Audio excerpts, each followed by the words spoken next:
ঈদের দিনে মনে করেন যে ঘুরে ফিরে খায় দায় মানে সবসময় আনন্দ ফুর্তির মধ্যেই থাকে। এখানকার মানুষ আসলে ঈদের সময় কিভাবে মানে কি করে আর কি?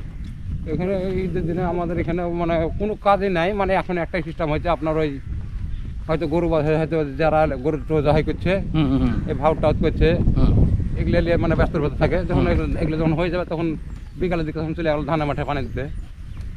আচ্ছা, তার মানে কাজ আছেই, কাজ আছে। আজকে শুধু ঈদের দিন বলে এই প্রথম বেলা কেউ কাজে যায়নি। এই বেলা, হ্যাঁ, এই বেলা কেউ কাজে যায়নি। এই বেলা কোনো কাজ যাবে না, ওই বেলা থেকে শুরু, ওই বেলা থেকে শুরু হয়ে যাবে। ওই বেলা থেকে শুরু হয়ে যাবে। হ্যাঁ, মানে গোটা মাঠ খালি মেশিন খালি হা হা হা করতে থাকবে সবসময়।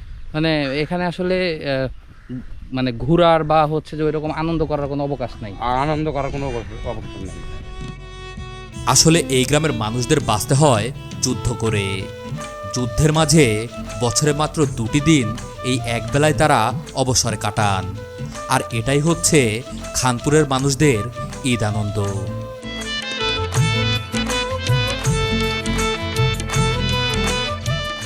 চরের এই ঈদযাত্রার সম্পূর্ণ ভিডিও খুব শীঘ্রই আপলোড করা হবে।